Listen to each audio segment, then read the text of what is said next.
Were medieval English taverns really what they are portrayed in the movies? Imagine a world where every mouthful and every bite of food could cause a deadly disease, and a night's lodging was a real challenge. Medieval England was a familiar place. In taverns, these supposedly cozy havens were actually hotbeds of disease, despair, and danger. Get ready to learn the shocking truth about what people ate in medieval taverns and why it was, to put it mildly, very risky. From the musty air reeking with rotting odors to the murky drinks and food infested with vermin, every aspect of being in a medieval tavern was a challenge that a modern person would have found difficult to endure. These establishments, which served as hotels, restaurants, and places for social interaction at the same time, were a mirror of that harsh time when survival depended on perseverance and luck. Behind their unsightly walls was a grim reality that would have shocked any modern traveler. Black pudding, or black pudding, was one of the few meat dishes that tavern patrons could theoretically afford, but its availability did not guarantee safety. The preparation of this delicacy was far from sanitary standards, if they even existed in the modern sense. Pig blood was used as a base, and it was often collected in unsanitary conditions, directly in slaughterhouses where animals could be sick, and their blood was mixed with mud, manure, and other sewage. This initial collection of blood itself already made it a source of potential diseases, including bacterial infections, viruses, and parasites. The collection process was fast and sloppy. The blood flowed into open containers, where flies, bees, and microorganisms from the environment easily got in. Even a small amount of contamination could lead to rapid growth of pathogens, especially given that blood is an ideal breeding ground. This blood was then mixed with oats, barley, and various offal products, most often animal entrails such as lungs, liver, and kidneys, and sometimes even parts that were less suitable for food, usually poorly washed and already beginning to decompose. These centuries, which were not intended for long-term storage, quickly deteriorated, adding decomposition toxins to the mixture. If they were lucky, they added meager spices to mask the disgusting taste and smell of rotting meat and blood. However, spices were expensive and not available to all tavern keepers, so they often had to rely only on the ability to hide the spoilage of the product by overcooking or adding other, less expensive, but no less questionable ingredients, such as rancid lard or moldy grains from Hoda. Masking the smell and taste was critical, because if a customer felt strongly disgusted, he could refuse to eat, and this is a loss of profit. The lack of heat treatment typical of primitive kitchens, where fire was the main source of heat and temperature control was virtually non-existent, only made the problem worse.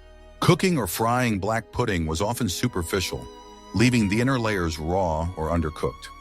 This was especially dangerous for products containing blood and offal, where bacteria and parasites could survive.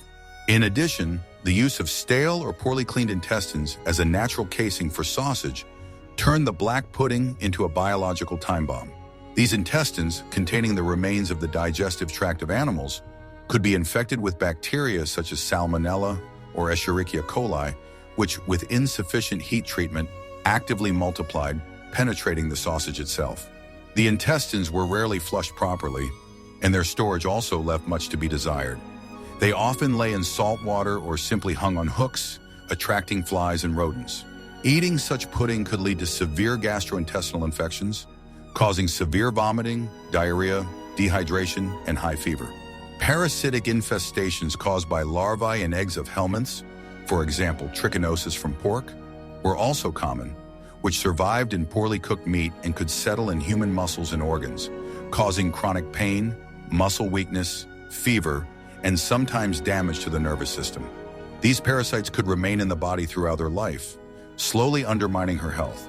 In the worst case, even sepsis, when the infection spread throughout the body through the blood, causing a systemic inflammatory reaction, multiple organ failure, shock, and, ultimately, painful and almost inevitable death. In an era without antibiotics and basic aseptic practices, even a small infection could be fatal, and the lack of hygiene and diagnostic tools only worsened the situation. Thus, a meal in a medieval tavern was not just to satisfy hunger, but a real game with death, where each piece could be the last. visitors who took risks often had no other choice, because food was a luxury, not a guarantee, and despair often outweighed fear. Bread, of course, was a staple food in medieval England, accounting for up to 70 to 80% of the commoner's diet. In taverns, it was usually served stale and coarse, baked from low-grade barley or rye. These crops were more affordable and resistant to adverse weather conditions than wheat, which went to the table of the nobility. Poor soil quality, lack of fertilizers, and selective breeding led to weak yields, which were often exposed to pests and diseases. The quality of flour left much to be desired.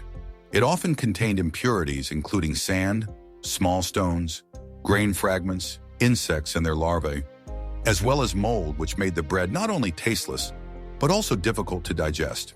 The grain was ground in primitive mills, which could not completely remove impurities, and the millstones themselves could be ground off, adding stone dust to the flour. Due to the lack of proper storage conditions, the grain quickly deteriorated, and the flour rancid, acquiring an unpleasant, bitter taste, which only increased the feeling of general stale.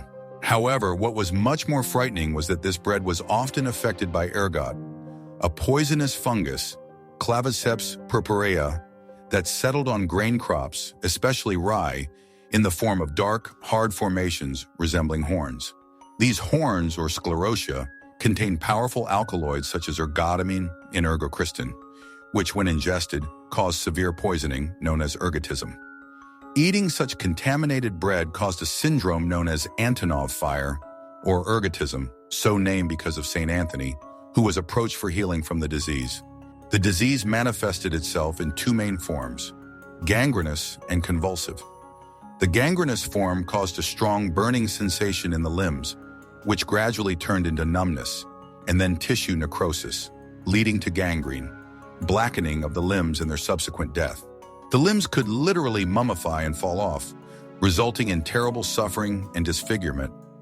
Amputation was often required, which was performed without anesthesia and in unsanitary conditions, which often led to death from pain shock, blood loss, or subsequent infection. The convulsive form of ergotism manifested itself in the form of horrifying symptoms: involuntary convulsions, muscle spasms that cause excruciating pain and curvature of the body, for example, opisthotonus, when the body arches, hallucinations, delusions, paranoia, and complete insanity.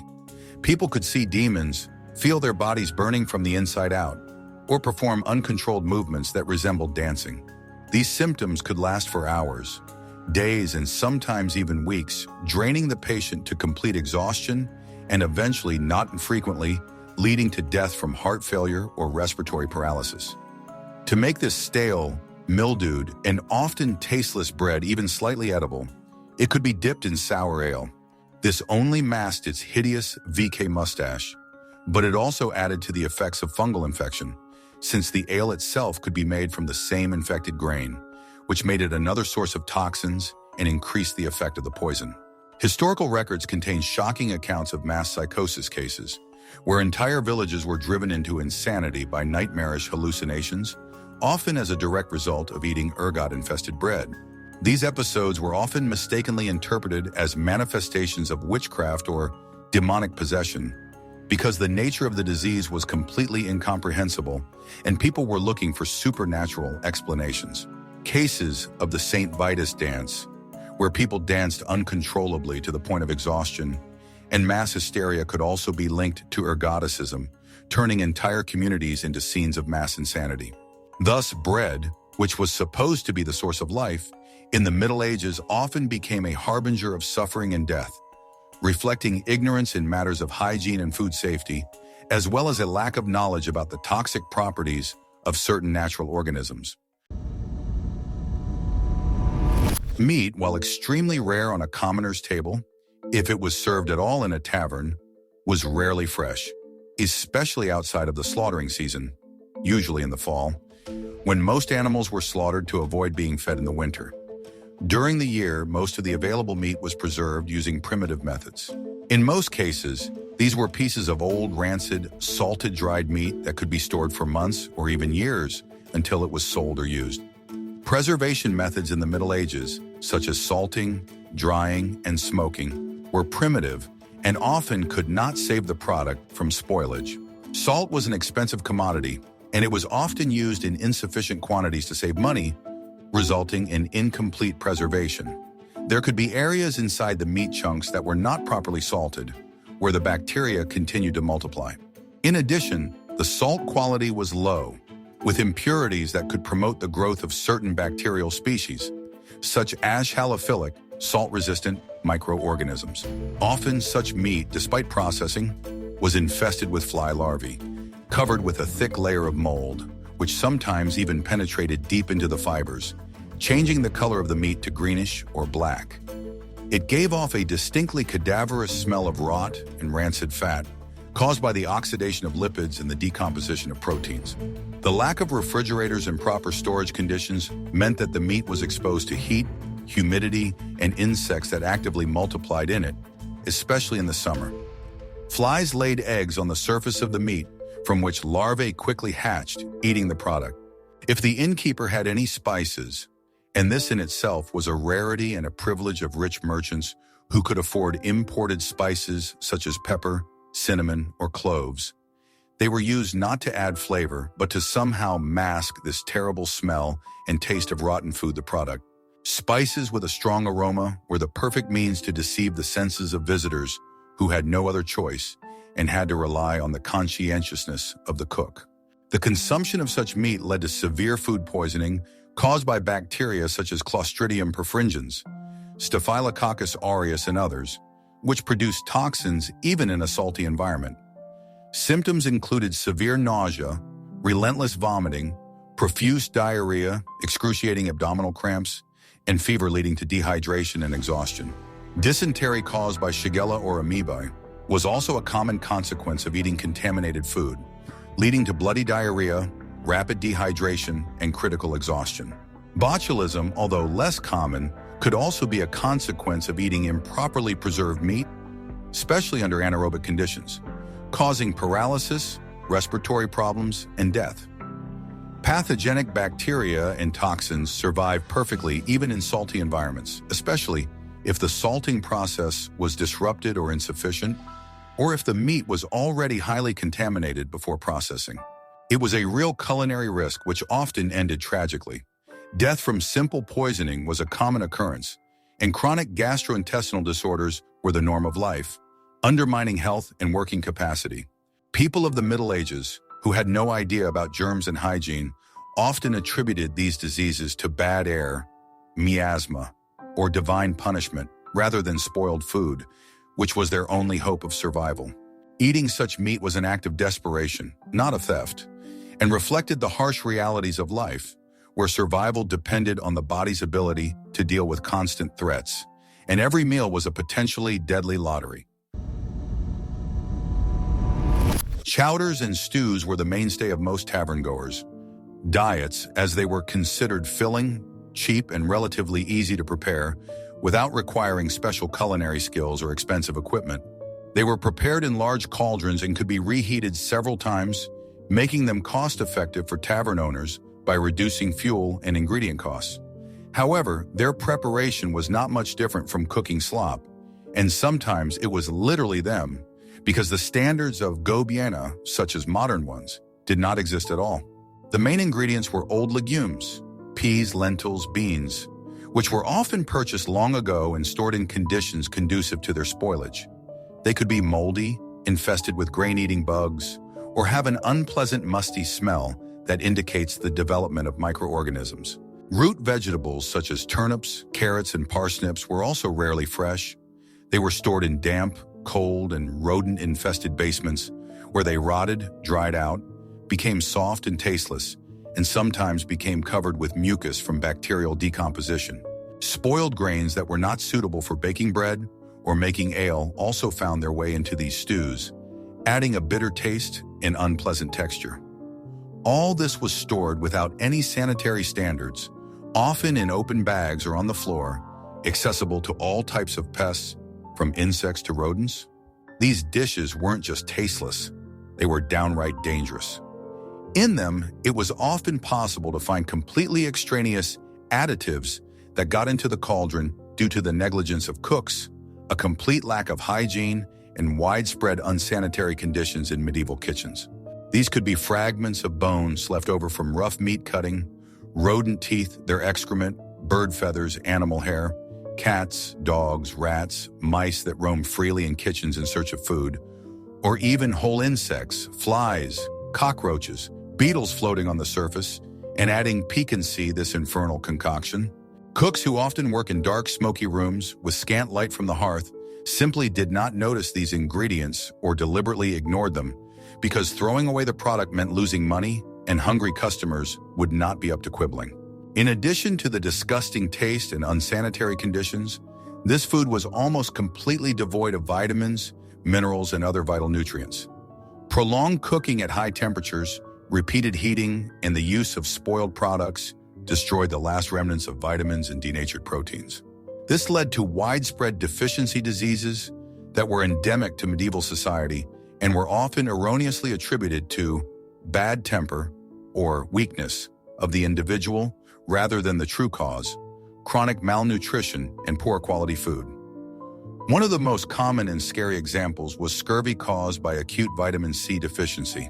The symptoms of scurvy were horrific: tooth loss, severe bleeding gums, internal bleeding, weakness, apathy, tissue breakdown, and purulent sores on the body that slowly but surely killed people.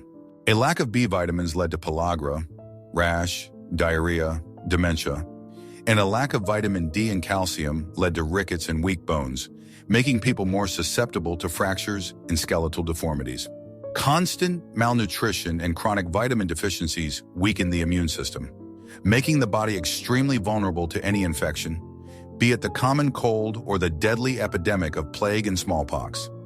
Thus, the stew intended to satisfy hunger became only a slow poison that undermines health and brings death closer. Even the simplest dishes, such as the primitive grain porridge that would have seemed the safest option in a shortage, posed a serious threat to the lives and health of visitors to medieval taverns. This was due not so much to thedry grain, although its quality also left much to be desired, but rather to the disastrous conditions in which it was stored and prepared, as well as a complete lack of basic knowledge about hygiene. The quality of all the products was appalling. Grain, whether oats, barley, or rye, was often stored without any sanitary standards, in damp, poorly ventilated barns, often directly in open bags or in a mound on the floor. These rooms were accessible to hordes of rats, mice, and insects that left their excrement, urine, and fur directly on the grain. This not only polluted the product physically, but also made it a breeding ground for pathogenic bacteria and viruses, as well as parasite vectors. Moldy grains containing mycotoxins, such as aflatoxins produced by some Aspergillus molds, were also common, and these toxins were not destroyed by cooking, causing chronic liver and kidney diseases and even increasing the risk of cancer. The tavern kitchens were as dirty as the main hall, if not worse, since they were hidden from the public eye. Imagine rooms where layers of grease, soot, and soot have accumulated over the years on all surfaces: walls, tables, utensils, ceilings. Millions of them slojem prilipli milione bacteria, fungi, mold spores, and parasite eggs adhere to these layers, creating the perfect biofilm for their reproduction. Tools and utensils, wooden spoons, clay pots, metal cauldrons were rarely washed properly, if at all. They were simply rinsed or wiped with a dirty cloth, leaving food residues on them, which became a breeding ground for microorganisms. The lack of running water, soap, and basic notions of sterility made these kitchens an ideal place for diseases to flourish, and every meal prepared was potentially contaminated. Water for cooking porridge, as well as for brewing ale, was taken from the same polluted wells, streams, or rivers where all the sewage of human and animal life got. Feces from cesspools, urine, waste from cattle yards, as well as sewage from city ditches, if such a sewer even existed. These water sources were literally teeming with bacteria, viruses, and parasites. The use of such water, even after boiling, which was not always sufficient to kill all threats, especially the spores of certain bacteria, heat-resistant toxins, or parasite eggs, guaranteed an additional portion of pathogenic microorganisms. In such conditions, mass food poisoning was commonplace and perceived as an inevitable part of life. Pestilence or pestilence. Many tavern-goers died of dysentery, typhoid fever, salmonellosis, or cholera after eating such food. Dysentery caused severe diarrhea with blood and mucus, leading to rapid dehydration and death. Typhoid fever was accompanied by high fever, rash, internal bleeding, and intestinal damage, often resulting in perforation and peritonitis. Salmonellosis was manifested by vomiting, diarrhea, and fever, and in severe cases could lead to sepsis. Cholera, one of the worst epidemic diseases, caused uncontrollable vomiting and diarrhea, leading to fatal dehydration in just a few hours. A lack of understanding of basic hygiene, germs, and disease transmission turned every tavern into a potential epidemic hotbed, setting off a chain reaction of infections that spread to entire cities and regions, claiming thousands of lives and leaving devastation in its wake. Taverns were not just places to eat, but also hotbeds of death, spreading diseases throughout the kingdom. Taverns rarely boasted a varied menu, focusing on the simplest and most affordable products that could be bought for pennies and prepared in large quantities. Stewed cereals were one of the most affordable and frequent choices for poor travelers and locals who couldn't afford meat or more refined dishes. These dishes were essentially thick porridges made from oats, barley, or rye mixed with water or sour ale. Their appeal lay in their low cost and relative satiety, since they provided at least some energy. However, the quality of the feedstock and its storage conditions were disastrous. Grain was often stored for a long time in damp, dark, poorly ventilated barns, which were literally teeming with rodents, mice, and rats. These barns provided an ideal breeding ground for pests that moved freely through the grain piles, leaving their excrement, urine, wool on it, and even dying right in the storerooms, after which their corpses remained among the grain. Therefore, these dishes could easily contain traces of mice and rats from their small black excrement and individual hairs that stuck together in lumps to whole boiled alive carcasses of small rodents that accidentally got into the cauldron along with grain when it was scooped up without proper inspection. To find such an additive was not only disgusting from the point of view of aesthetics and smell, but also extremely dangerous for health. This not only made the dish taste and look disgusting, but also turned it into a dangerous source of infection. Salmonellosis from Salmonella bacteria, typhoid fever from Salmonella typhi, and plague transmitted by rodent-borne fleas were just some of the potential threats.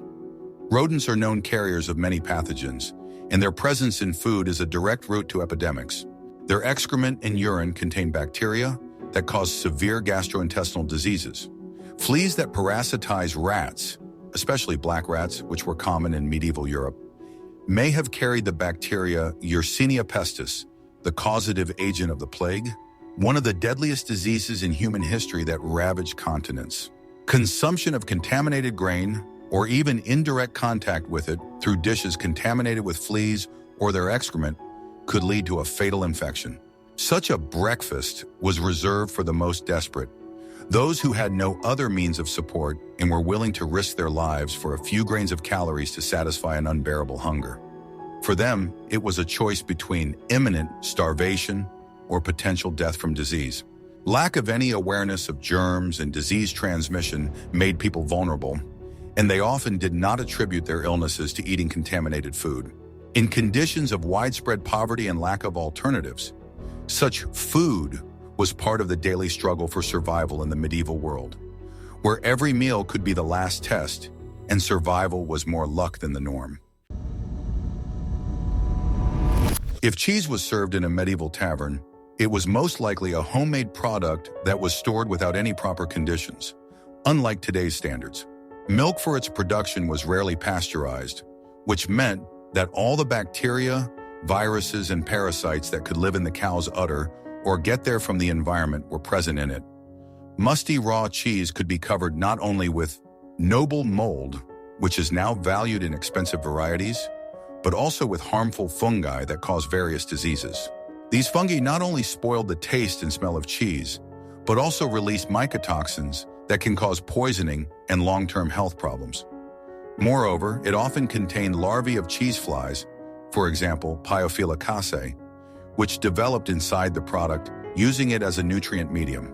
These larvae, although not poisonous in themselves, could cause intestinal miasma infection of the intestines with live larvae, which led to severe abdominal pain, vomiting, and diarrhea.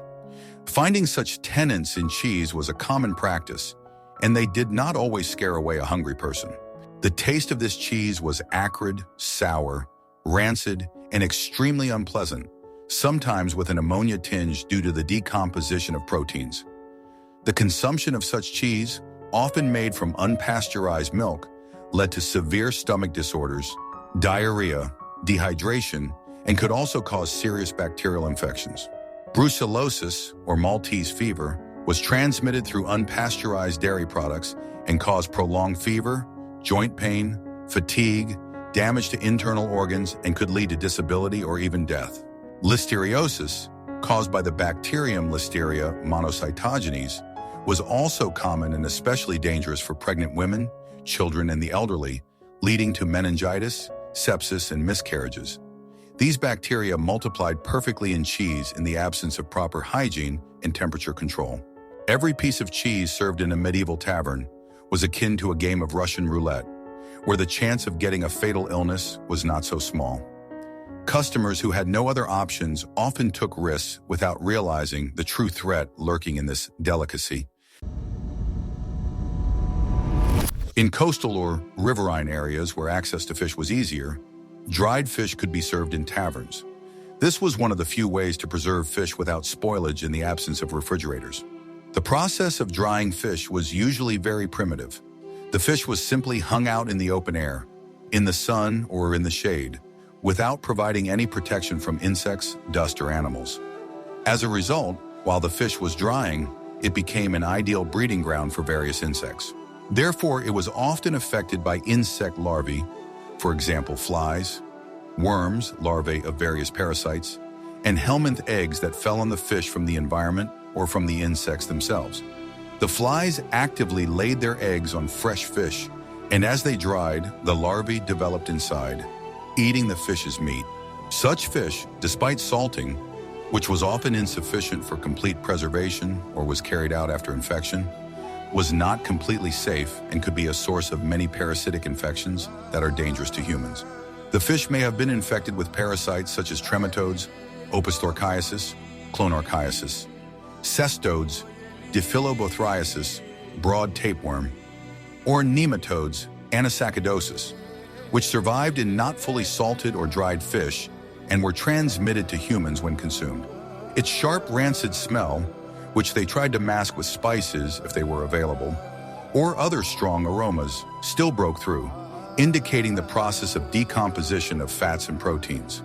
The taste was far from pleasant, often bitter, musty, salty, and impossible. The consumption of such fish could cause severe intestinal disorders, indomitable vomiting, abdominal pain, and diarrhea.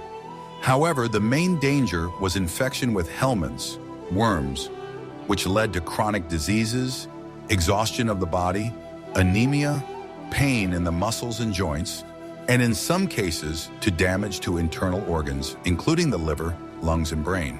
Symptoms may not appear immediately, but slowly erode a person's health, making them weak and vulnerable to other diseases. For a medieval person who did not know about microscopic parasites, these ailments were a mystery attributed to the evil eye, or simply fate. Thus, even the available fish carried a deadly threat hidden from the naked eye.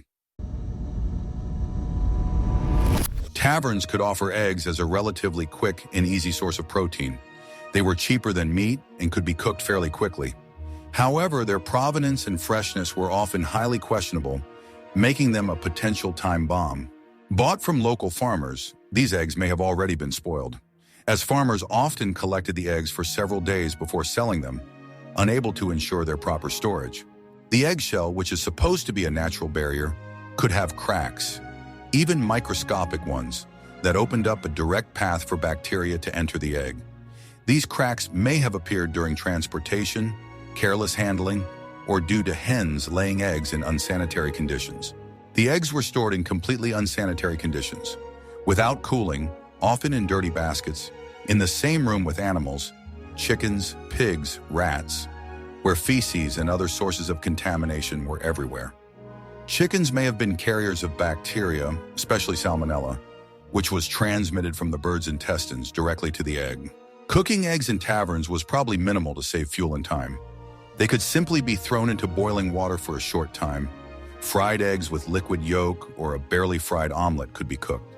Such incomplete heat treatment did not kill dangerous bacteria at all, especially salmonella, which required a certain temperature and time to be completely destroyed. The yolk, while remaining liquid, became an ideal breeding ground for bacteria, especially if the egg was already frozen. The use of such eggs could lead to serious food poisoning, in particular to salmonellosis. Symptoms of salmonellosis included severe nausea, vomiting, abdominal cramps, fever, and diarrhea that could be very severe and lead to dehydration. In the absence of antibiotics and adequate medical care, salmonellosis could become deadly, especially for children, the elderly, and those weakened by chronic diseases.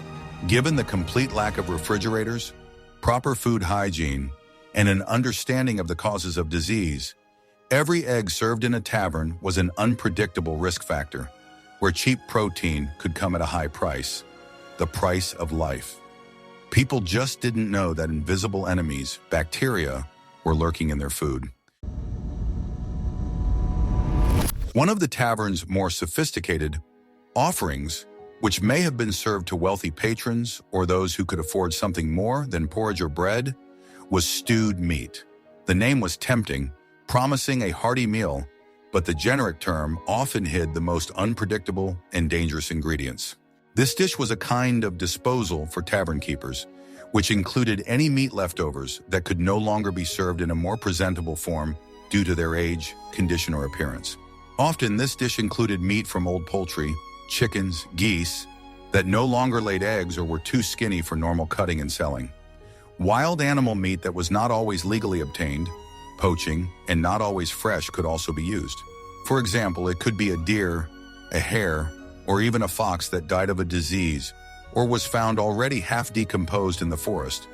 Such meat did not pass veterinary control, which simply did not exist, and its origin was completely unknown, which made it extremely risky. Often, this dish could also contain particles of stale offal liver, kidneys, spleen, heart, which quickly deteriorated and began to rot, emitting an unpleasant smell that required masking. To hide this smell and taste, a large amount of water was used, possibly some remaining spices, and prolonged cooking, which was supposed to make the meat soft and hide its true origin. Due to the complete lack of sanitary standards in the kitchen, which was a hotbed of bacteria and dirt, random additives could fall into the stew vat: insects, flies, cockroaches, rodents, mice that ran freely on the floor and walls, attracted by the smell of food. These unwanted ingredients could have been cooked together with the meat, adding not only disgust, but also additional sources of infection. Moreover, in order not to waste extra firewood and time, the heat treatment could be incomplete, leaving some areas of meat unfinished, especially if the pieces were large. The internal parts could remain moist, preserving viable bacteria and parasites. Such meat has been a potential source of infections, ranging from common Escherichia coli, E. coli, which causes diarrhea and abdominal pain, and Staphylococcus, which produce toxins that cause vomiting and cramping, to more serious parasitic diseases such as trichinosis. Trichinosis was transmitted through poorly cooked meat from pigs, wild boars, or other carnivorous animals infected with trichinella larvae. It caused severe muscle pain, fever, swelling, and in severe cases, damage to the patient's heart, lungs, and nervous systems, which could lead to disability or death.